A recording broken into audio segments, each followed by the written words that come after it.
Call hello, Yahweh, Bashem Yahushai, Bashem Krakadash. Double honors to the elders and apostles, great mills honorable well. I am not a member, however, I've entered into their labors. Peace, mercy, and blessings to the sincere brothers and sisters doing this wherever you are, wherever your lot may be. Let me put these headphones. On a computer, but I'm gonna let you hear this TikTok. Hopefully, it's not too loud, but as a forewarning, I'll let you know when to adjust your volume. So this TikTok says the caption is "Fighting America is impossible by design." So I'm gonna let this guy talk, and then we'll get a couple scriptures, and then that will be the video. The goal here is to, you know, just sit and think about what he says. Um, Put things into perspective, because it's easy to say what you will and won't do while you're in the comfort of your own home, or while you are in a good space, or while you have some money in the bank, or whatever good, as good as it gets for those of us who are sincere, whatever good situation that the Lord has put you in. It's easy to say what you will and won't do. But I just want to consider some of these things that this man is about to say and really internalize them. And when you do, you will know that you need Yahushua. You will need the mercies of David. You will need very, very strong faith in order to keep pushing, because at the end of the day, this whole thing is by design. As this caption states, fighting America is impossible by design, and that is the ultimate design is of the Lord, because he wants us to call and depend on him. All right, we're not supposed to stay upon him that smote us. We are not supposed to call upon Egypt. Woe to him that is calls upon Egypt for help. Right. I believe that's in Isaiah. Let's get that really quick, and then I'll pray it. Then I'll play it. Let's see. Oh, we'll say Egypt for help. It doesn't have to be. I know that's spelled right. Damn. I know it's spelled right. EGYPT. Yeah. I think it's because it's not capitalized, but whatever. Isaiah 31:1, right? Woe to them that go down to Egypt. And then we know that Babylon the Great, aka America, aka Sodom and Gomorrah, aka Rome 2.0, aka the whore that rides on the back of the beast, aka spiritual Egypt. All right. This applies to our present day situations. Woe go down to Egypt for help and stay upon horses and trust in chariots. So trusting in the power of the one that wants to keep you down. You want to depend on the power of the one that wants you destroyed. Is absolute madness, but it won't seem so mad when you possibly could be in a threatening situation. In my previous line of work, you had to come to grips with dying. You could die on the spot, right then and there. Straight bullet, whatever, bomb, IED, whatever it is, man. Anything could happen to you. But you have to wake up in that morning. Granted, the Lord blesses you to see another day. You will wake up that morning and be okay with dying. I don't know how healthy that is of a thought to have, but just know that this is what could happen. And if you prepare, or these situations could happen, and if you go over in your mind, you mull it over in your mind, this is what could happen. It's less likely that you would freeze, or less likely that you would make the wrong decision given that situation does present itself. So let's continue reading. Woe unto them that go down to Egypt for help, and stay on horses and trust in chariots, because they are many, and in horsemen, because they are very strong. But they look not unto the Holy One of Israel, neither seek the Lord. All right, neither seek Yahweh Vashem Yahushai in our instance. So let's go back to where we were. That'll be our start. Our second scripture was going to be the first, but let's play this. Okay, so the original video is fine, but I really love these power level arguments where people talk about, like, can one man with a gun stand up against the evil of the American empire, blue, red, or otherwise? And the answer is no. And not only is it no, aside from just a pointless act of terrorism, you'll never accomplish anything. It's too late for that. You're done. And it's not drones, and it's not tanks, and it's not fucking A-10 warthogs. Logistics. is how wars are fought. Now, if you're trying to think of this like in terms of, I don't know, like a video game or something, little points go up, you get 200 XP for the headshot. No, it's not like that in the real world. In the real Right, and he said it's not going to be the planes, the guns, the drones, which all of those things are quite simply an easy way to destroy any of us. Um, Let me get this really quick. Psalm 17 and 13. Arise, O Yahweh, disappoint him, cast him down, deliver my soul from the wicked, which is thy sword. So you're talking about, you can liken that unto Esau, Edom, because he is the Most High's whipping stick. And the scriptures do foretell a judgment or prophesy about a judgment for him as well. He did his job, and he will reap what he has sown, just as we have reaped what we have sown, which is complete and utter wickedness and rebellion and idolatry, and outright turning our backs on Yahweh Bashim Yahushai. world, every war starts and ends with logistics first, and you don't get to have any if you're fighting America. When we invaded Iraq in 2003, we conquered the country in 4 weeks, 28 days. That's because we destroyed all of their infrastructure, all of it. That's what we spent most of the money on in Iraq in the years following, is trying to rebuild all the shit that we broke in a day. Electric lines, roads, airports, massive telecommunications infrastructure, ports inside and out, trade, oil fields, all that stuff that they need to have an operating society. We broke it in a matter of seconds. And we also cut off their ability to buy more stuff from the world. Right? So this is Isaiah 14 and 16. Right? This is proud Esau, or really any heathen, but really specifically, or should I say, most fittingly Esau. You could read 14, but the point is in 16. They that see thee shall narrowly look upon thee, because you see, Buddy said that within a matter of seconds, and they did the same thing to many of these other nations. These three-letter agencies go in, do what they do, right? They dismantle it from within, and then you have an overt power come from without, and you block off everything. And quite frankly, it's a modern day besieging. Most of these places don't have walls as they've done before, but they are either landlocked between other nations, or or the next thing they have is like they're right by the water. So at this point in time, if you're in the hog, there we go. At this point in time, this place or Babylon the Great being the quote unquote most powerful military. Um, it's quite difficult for these lesser nations to do or move against them at all. But as you can see towards the end, you know that according to Jeremiah 50, like these nations are going to gather together. The beast is going to hate the whore and burn her with fire. So somehow, some way, these nations are going to band together and deal with this whole sorely and swiftly. They that see thee shall narrowly look upon thee and consider thee, saying, is this the man that made the earth to tremble, that did shake kingdoms? Right? They that made the world a wilderness and destroyed the cities thereof, that opened not the houses of his prisoners, and that's him. That's Esau, Edom, especially the face of I guess you would call it, the face of the beast, which is the whore. America's military has gone everywhere, and especially not only America. You have the EU and these NATO nations that are with America, and even prior to, you have the colonization of many different nations and kindreds of people as well, and they have literally made the earth to tremble. The earth is given into the hand of the wicked. That's Job 9 and 24, and he's operating in his blessing fully, and he's trying to perfect it. Army in America, we're not even going to let you buy stuff anymore.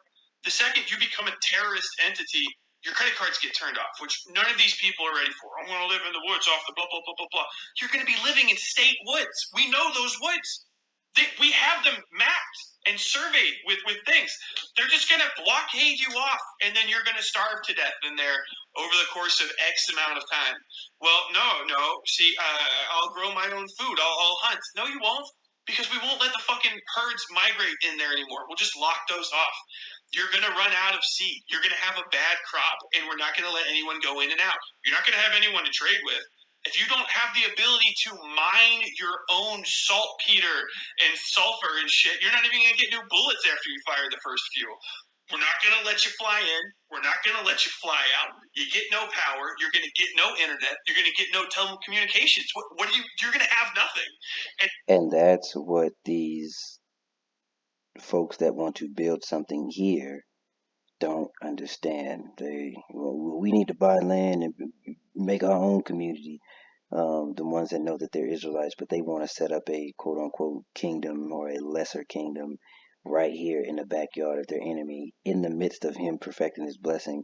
It's that at any given moment they can turn all that off. You still use his money, you still use his electricity. Did you not hear the man talk about the logistics? And logistics is a very, very, very important thing when it comes to waging war. And that is why if you read through some of these older chapters, or in the Old Testament, about when they besieged the city, they, with Jericho, they circled the wall, or they always had, that is an age-old tactic, is to cut off any form of commerce, cut off any form of sustenance, anything that can strengthen those people that are in that fortified city. So it goes from something fortified and a level of protection to a prison that you will rot and die in and starve in. So these are things to consider, because a lot of people always talk about how they will go to the woods. But you heard what he said. And that is why the miracles that happened in times past with our forefathers and our ancestors, they will have to come now. So the greater the situation, or the more dire the situation, excuse me, the greater the miracle. But we have to be able to have that faith. We need to build that inner man in order to make it in those dire situations, in order to not make a hasty and costly and extremely costly decision. All right, so he did say about famine and dying of thirst. That's in Esdras, but I don't remember exactly where. I don't remember how it's worded either. Let's see. Is it second Esdras 15? It might even be a little sooner than that. Let's see.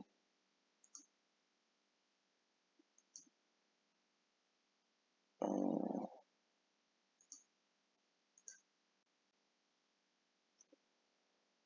let's see. We're going to scroll through here and find it for a second. I will hold my tongue no more, touching up against what they profane and commit against me. Right? And therefore saith the Lord, surely eventually I may receive unto me innocent blood from among them.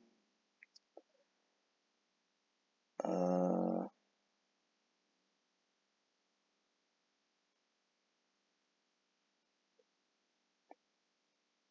okay, so yeah, this is what before uh folks go into the woods, because you only have a couple of days. So let's just say if all the truck stops, you only got most of these Americans aren't prepared. They only got a couple of days worth of food. So then you have people uh, running into each other's houses within neighborhoods, within these gated communities, within these lofty places. And then you have folks that'll say, all right, well, it's time to migrate. So you go to the woods and you have what Buddy was saying, logistics, right? All right, let's see. A man shall have no pity upon his neighbor, but he shall destroy their houses with the sword, spoil their goods because of lack of bread, for a great tribulation. All right, let's see. But there's something else.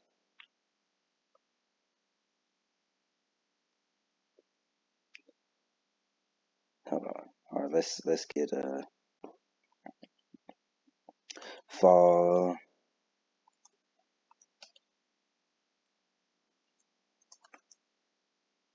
because I want that. And I know there's one also in the KJV, or the regular KJV.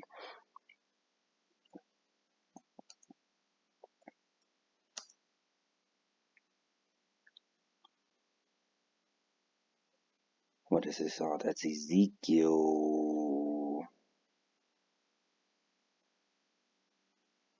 7. So let me go. Let me see if that's.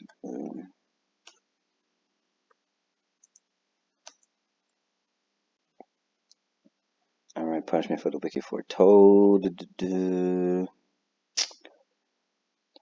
Okay, something shall remain. Uh, okay, so yeah, so you can even liken this unto folks being out in the wilderness within a camp, right, without the Spirit of the Lord, because you know 2/3 of our people will be among them, and this is one that I wanted. This is a precept that I wanted to get, but there's another one in Second Esdras that I cannot find. I might scroll through while the rest of the video plays, but let's just read this: Ezekiel 7:15. The sword is without, and pestilence and famine within. He that is in the field shall die with the sword, and he that is in the city, famine and pestilence shall devour him. All right, so the Lord has done it before. He will do it again for the wicked, especially because the Jacob's trouble, not the Jacob's trouble, because Jacob's trouble is on its way and is a time for us. We're going to be amongst all of that, but this is it's a time for the wicked of our people, but we're going to see some things that, you may or may not be ready to see. So I think there's maybe 20 seconds left on this video. We'll let that play.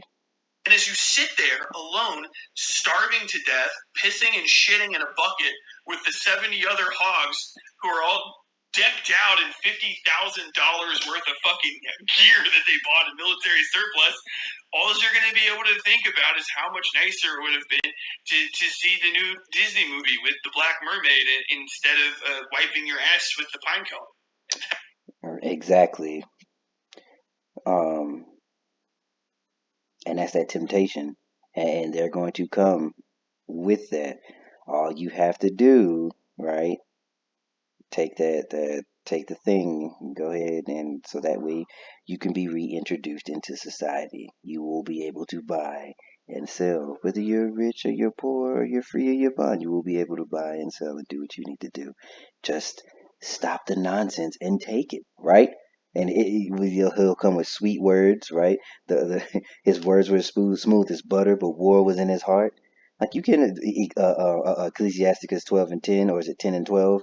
You never trust your enemy, and those of us who know uh, who our enemy is, we understand that there's no good that can come of this. So if all else fails, which it will, you must have the faith and the belief in these scriptures. And I believe that, and I speak as a man, uh, that the closer and closer we get, the more and more we'll start hearing some of these false fake prophets talk about how Yahushua didn't do miracles, or how these things didn't actually happen. I mean, they've done it before, but I think it will ramp up just to shake people. That would be, that just it just seems like something that would happen just to, sift out the undesirables. And I pray that you or myself are not one of those undesirables. All right. From I want to see. Let's get that, because you can go, oh wow, I don't know how to word it. There we go. How does dehydration? I don't know why I didn't say dehydration. Um, but you can go a while without food. You can even train your body, which I suggest you do, to go without food for extended periods of times. But let's see what you can do, or what you can't do, or what will happen. So let's see how dehydration kills. And especially if you're in a heightened sense of worry, because if you're out and about there are in the elements like that is explained, and you and your logistic points are cut off and you have nothing, um, that also takes a toll on the body. There's certain things that shut down the body already in order to keep it alive. All right, so here is stage one: thirst. 2% of the body weight, from a 170-pound person, that's 3 pounds. You might lose this much sweat by kickboxing for an hour in a hot room without a drink.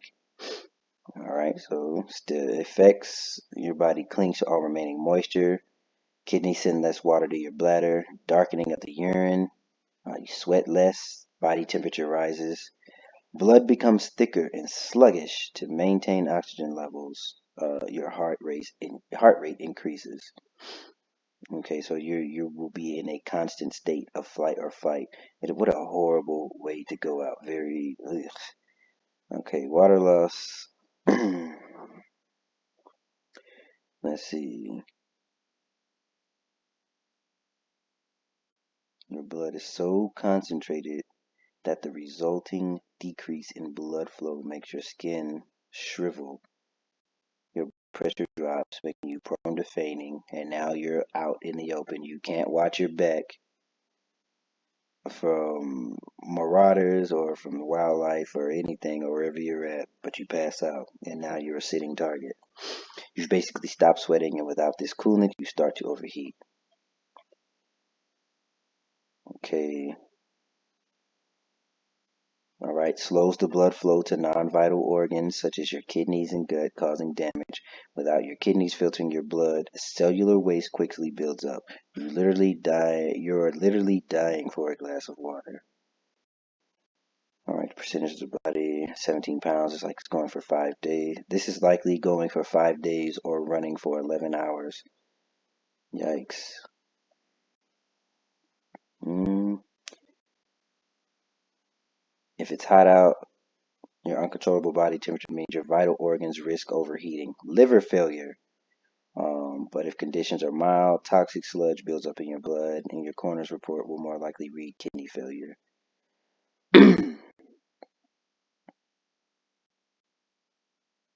Mm, okay, so that's really it. But that's a really ugly way to go. I mean, especially even to starve, because it seems like you die a little quicker without water.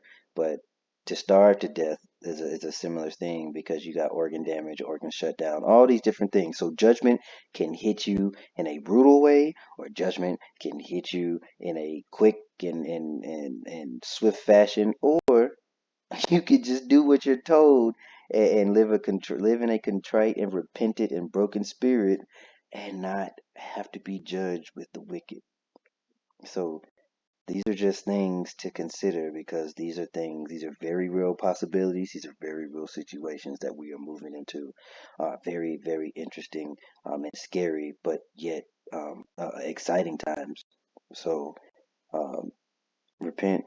At the end of the day, if you are a so-called Negro, Latino, Native American, and this word resonates with you, and you know who you are, and you know you've been reading your word, and you try to do the things that are pleasing unto the Lord, and don't do the things that aren't, just continue to repent and strive for perfection. Strive to do the things that you know that the Lord likes, and do your best, do your damnedest to do the things that He doesn't. If you feel pulled to the street corners to teach, please go do so. Some of us don't aren't aren't in the light of a prophet. If your lot is to help, whatever it is, do it to the best of your ability, so the Lord can see you. So when you when you pray for things for protection, or when you are repenting, or whatever you're praying for, those things are filtered through Yahweh Shai, and He takes them. It's like, look, Lord, this is what your servant's been doing. All right, so with that being said, I just wanted you to think about these things, and that will in turn, boost your faith and boost your zeal and boost your fear of the Most High, boost your fear of Yahweh Bashim Yahushai. Because at any given moment, you can end up in a situation to be judged slowly and harshly, or just, quickly. Whatever it is, we don't want to be judged. Blessed is the man to see the fall of his enemy. All right, so with that being said, Shalom.